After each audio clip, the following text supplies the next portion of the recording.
ओम शांति 12/6/2024 प्रातःमुरली ओम शांति बापदादा मधुबन। बाबा বলেছে মিঠে বাচ্চে, বাবা সেই রথে আসে যে প্রথমে প্রথমে ভক্তি শুরু করেছে, যে নাম্বার 1 পূজ্য ছিল সেই আবার পূজারি হয়েছে। এই রাজ সবাইকে স্পষ্ট করে শোনা। তো বাবা সেই রথেই আসে, সেই শরীরেই আসে যে প্রথমে প্রথমে ভক্তি শুরু করেছে। তাহলে শ্রীকৃষ্ণের আত্মায় দাপর যুগে প্রথম ভক্তি শুরু করেছে। সে নাম্বার 1 পূজ্য ছিল, অর্থাৎ শ্রীকৃষ্ণ ছিল, কিন্তু সেই আবার পূজারি হয়েছে। এই রাজ সবাইকে স্পষ্ট করে শোনাও।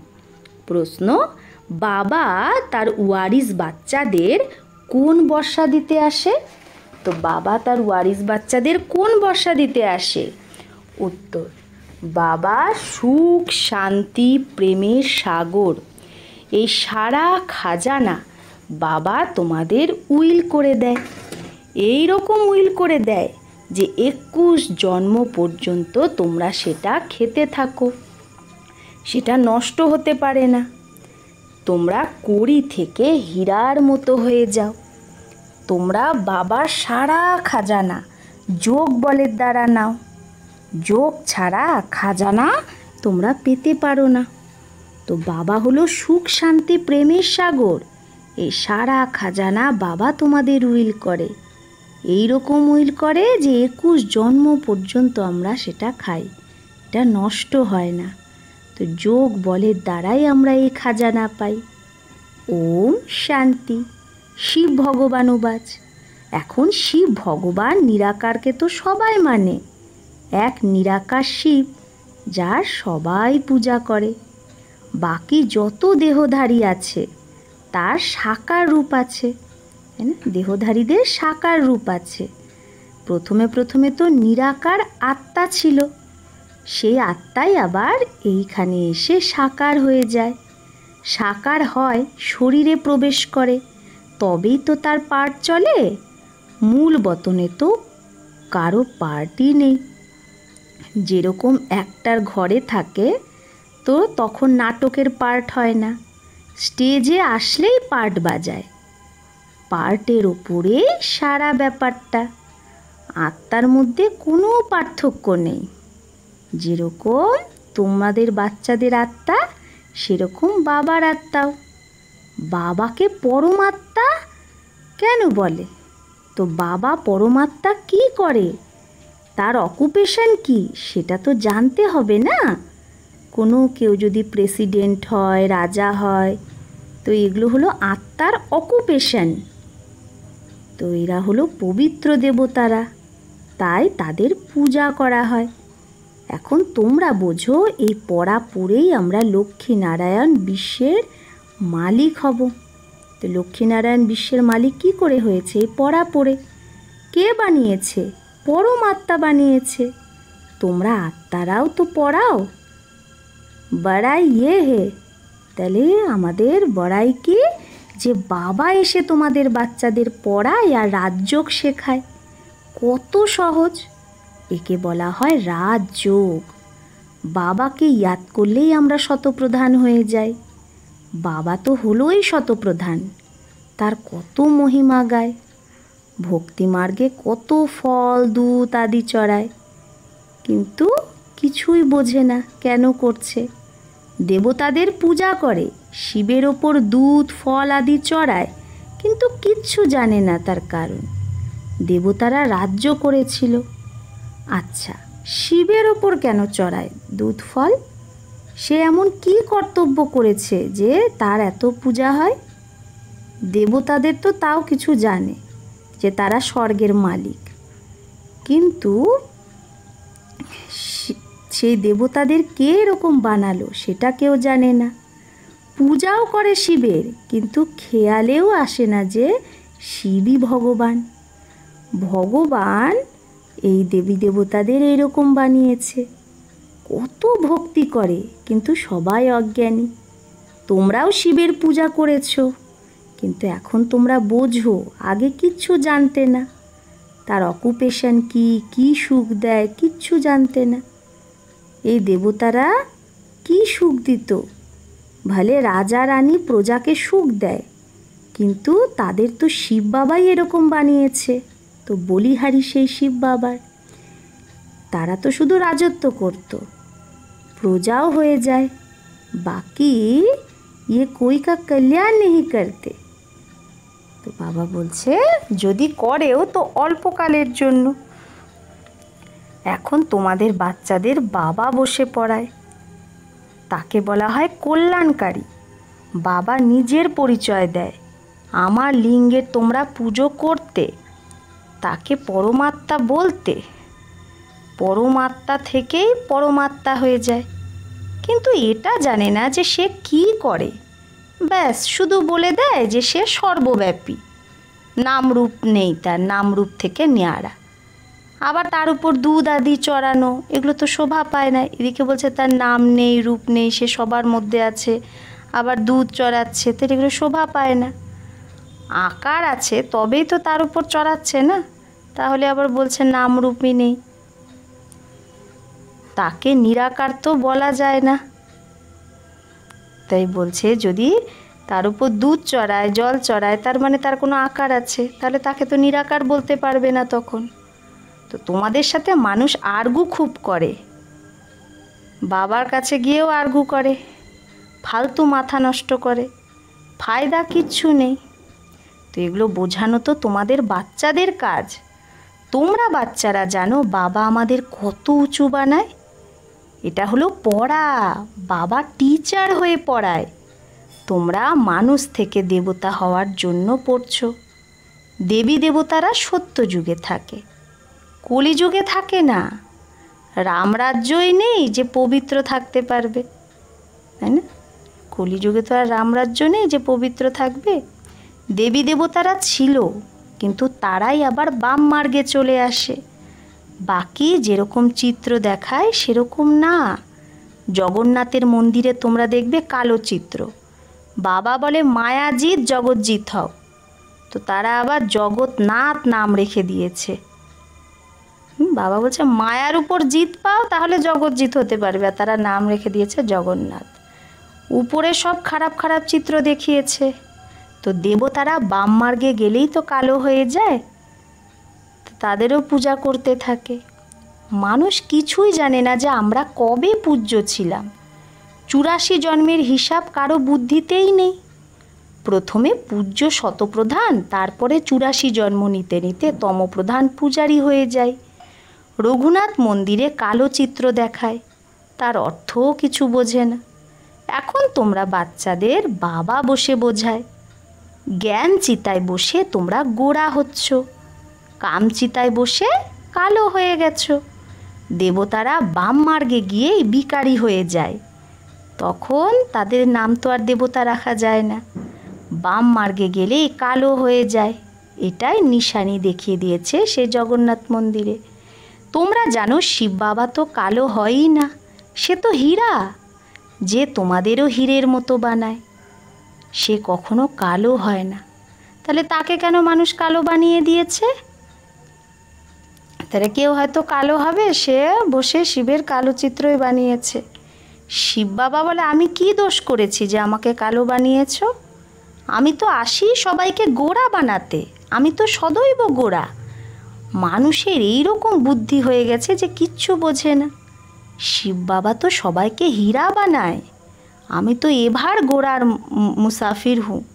বাবা এমন মুসাফির, এমন পথিক যে এভার গোড়া, সদাই পবিত্র, সদাই সুন্দর। আমি কি করেছি যে আমাকে কালো বানিয়ে দিয়েছ?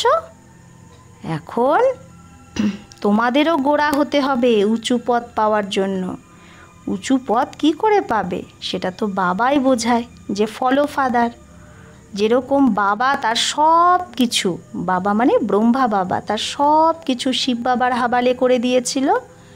ফাদারকে দেখো কিভাবে সব কিছু দিয়ে দিয়েছিল ব্রহ্মা বাবা। ভালে সাধারণ ছিল, না খুব গরিব না খুব সাহুকার।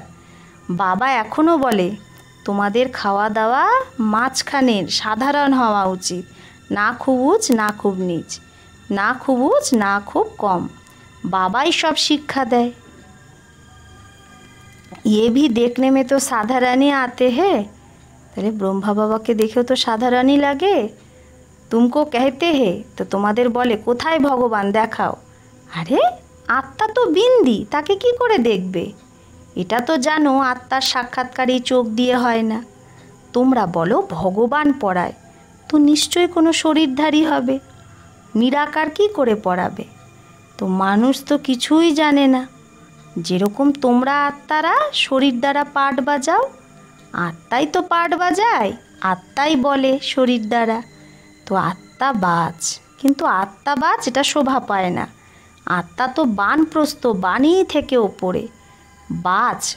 বাজ মানে কথা তো বলবে শরীর দ্বারায়, তো বাণী থেকে ওপরে শুধু আত্মাই থেকে যায়। বাণীতে যদি আসতে হয় তাহলে শরীরের দরকার। বাবাও জ্ঞানের সাগর, তো নিশ্চয়ই সে কারো শরীরের আধার নেবে না। সেই শরীরটাকেই বলা হয় রথ, না হলে বাবা কি করে জ্ঞান শোনাবে? বাবা পতীত থেকে পাবন হওয়ার জন্য শিক্ষা দেয়, প্রেরণার কথা নয়, এটা তো জ্ঞানের কথা। সে কিভাবে আসে, কার শরীরে আসে? তো নিশ্চয়ই সে মানুষেরই শরীরে আসবে।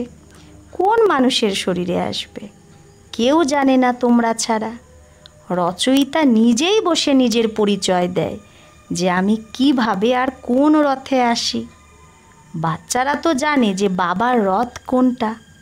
অনেক মানুষ কনফিউজড হয়ে যায়, কোন কোন রথ বানিয়ে দেয়। তো বাবা তো আর কোনো পশুর মধ্যে আসবে না ভগবান। বাবা বলে আমি কোন মানুষের মধ্যে আসি, এটা তো মানুষ বুঝতেই পারে না। বাবাকে আসতেও হয় ভারতেই। ভারতবাসীদের মধ্যেও কার তনে আমি আসব? কোনো প্রেসিডেন্টের শরীরে, না সাধু মহাত্মার রথে আসব? এরকমও না যে পবিত্র রথে আসতে হবে। এটা তো হলোই রাবণ রাজ্য। গায়নও আছে না, দূর দেশ কা রহনেওয়ালা আয়া দেশ পাড়ায়।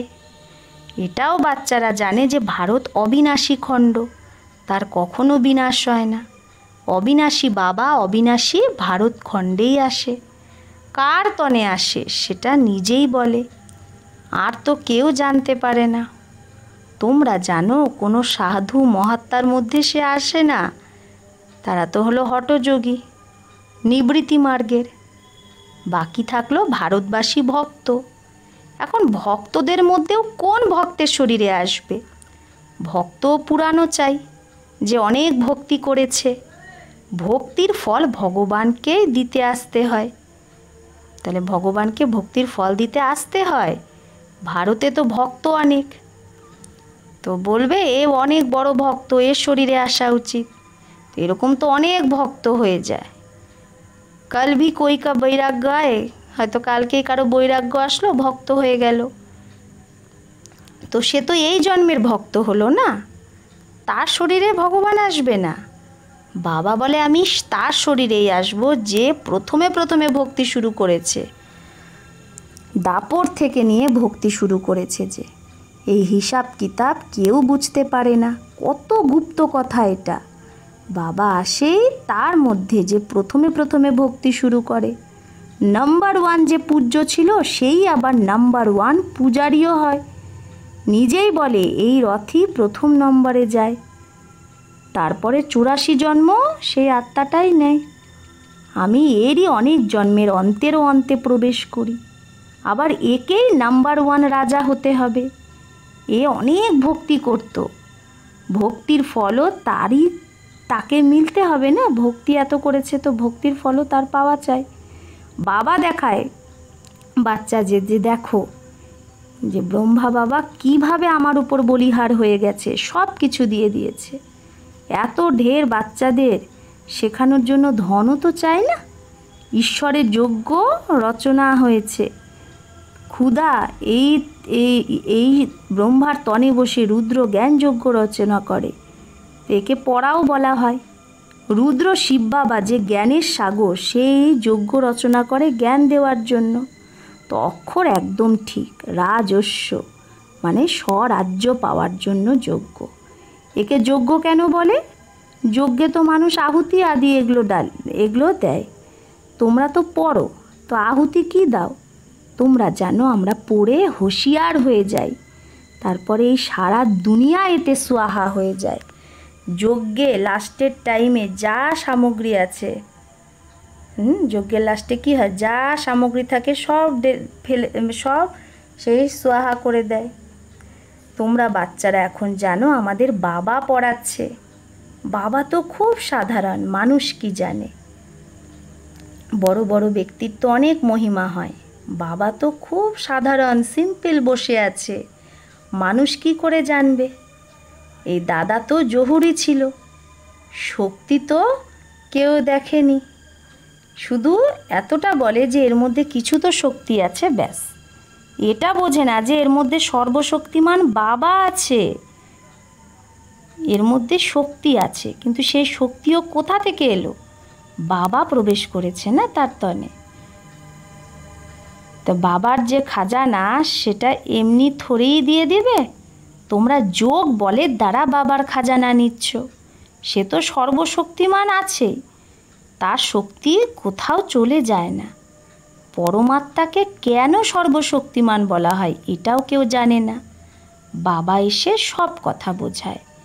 বাবা বলে আমি যার মধ্যে প্রবেশ করি তার মধ্যে তো পুরো জং চড়েছিল, পুরানো দেশ, পুরানো শরীর, তার অনেক জন্মের অন্তে আমি আসি। কাট যে চরি হে, যে জং ধরে গেছে সেটা কেউ বার করতে পারে না। কাট উতারনেওয়ালা, আমাদের আত্মার জং উতরায় এক সদ্গুরু, সে এভার পিওর, এটা তোমরা বোঝো। এগুলো সব বুদ্ধিতে বসানোর জন্য টাইম চাই।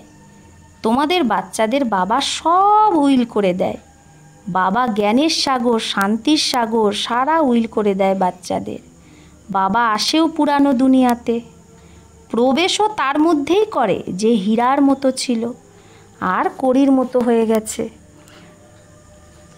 वो भल इस समय करोड़पति है। তাই বাবা বলছে মানুষ হয়তো এই সময় কোটিপতি, কিন্তু অল্পকালের জন্য, সবার সব কিছু খালাস হয়ে যাবে। ওয়ার্থ পাউন্ড তো তুম বানতে হো, তো মহামূল্যবান তো আমরা হই। এখন তোমরাও স্টুডেন্ট, এও স্টুডেন্ট, মানে ব্রহ্মা বাবাও স্টুডেন্ট, তাও অনেক জন্মের অন্তে। কাট চারি হুই হে, এর মধ্যেও জং ধরে গেছে। যে খুব ভালো পড়ে তারই উসমেহি কাটচারি হুই হে, যে সব থেকে ভালো পড়েছে সে ব্রহ্মা বাবা, তারই 84 জন্ম হয়ে আবার তার মধ্যেই জং ধরে গেছে, সেই সব থেকে বেশি পতিত হয়, আবার তাকেই আবার পাবন হতে হবে। এটা ড্রামা বানানো আছে। বাবা তো রিয়াল কথাই বলে, বাবা হলো ট্রুথ, সে কখনো উল্টা বলে না। এগুলো সব কথা মানুষ কেউ বুঝতেই পারে না। তোমরা বাচ্চারা ছাড়া মানুষ কি করে জানবে? তা আমরাই তো মানুষকে এগুলো বলবো। अच्छा, मीठे मीठे सिकिलधे बच्चों प्रति माता पिता बाप दादा का याद प्यार और गुड मॉर्निंग। रूहानी बाप की रूहानी बच्चों को नमस्ते। हम रूहानी बच्चों की रूहानी माता पिता बाप दादा को याद प्यार गुड मॉर्निंग और नमस्ते नमस्ते नमस्ते। शुक्रिया बाबा, आपको लाख लाख शुक्रिया। ধারণার জন্য মুখ্য সার 1, উঁচু পদ পাওয়ার জন্য পুরো ফলোফাদার করতে হবে, সব কিছু বাবার হাবালে করে ট্রাস্টি হয়ে সামলাতে হবে, পুরো বলিহার হতে হবে। খান পান রহন সহন এগুলো সব মাঝখানের সাধারণ রাখতে হবে, না খুব উঁচু না খুব নিচু। 2, বাবা যে সুখ শান্তি জ্ঞানের খাজানা উইল করেছে সেটা আমাদের অন্যকেও দিতে হবে, কল্যাণকারী হতে হবে। বরদান, পবিত্রতার গুহ্যতাকে জেনে সুখ শান্তি সম্পন্ন যে হয় সেই মহান আত্মা ভব। তো যে পবিত্রতার গুহ্যতাকে জেনে সুখ শান্তি সম্পন্ন হয় সেই মহান আত্মা ভব। পবিত্রতার শক্তিকে মহানতা জেনে পবিত্র অর্থাৎ পূজ্য দেব আত্মা এখন থেকেই হও। পবিত্রতার শক্তির মহানতাকে জেনে এখন থেকেই আমাদের পবিত্র অর্থাৎ পূজ্য দেবাত্মা হতে হবে। এরকম না যে অন্তে হব, এটা অনেক সময়ের জমা করা শক্তি, সেটাই লাস্টে কাজে আসবে। অনেক সময় ধরে যে আমরা জমা করব যে পবিত্রতার শক্তি, সেটাই লাস্টে কাজে আসবে। পবিত্র হওয়া কোনো সাধারণ ব্যাপার না। ব্রহ্মচারী रहते हैं पवित्र बन गए लेकिन पवित्रता जननी है। তো বাবা বলছে ব্রহ্মচারী থাকি, পবিত্র হয়ে গেছি, কিন্তু পবিত্রতা হলো জননী। চাহে সংকল্পের দ্বারা, চাহে বৃত্তির দ্বারা, বায়ুমণ্ডলের দ্বারা, বাণী দ্বারা, সম্পর্ক দ্বারা সুখ শান্তির জননী হওয়া, একেই বলা হয় মহান আত্মা। তো আমাদের বাণী, সংকল্প, বৃত্তি, হ্যাঁ, বায়ুমণ্ডল সব কিছুতেই পবিত্র হতে হবে, তবেই আমাদের মহান আত্মা বলবে। স্লোগান: উঁচু স্থিতিতে স্থিত হয়ে সব আত্মাকে রেহমের দৃষ্টিতে দেখো, ভাইব্রেশন ছড়াও। তাহলে উঁচু স্থিতিতে স্থিত হয়ে সব আত্মাকে রেহমের দৃষ্টি দাও, করুণা দৃষ্টি, আর ভাইব্রেশন ছড়াও। আচ্ছা, ওম শান্তি।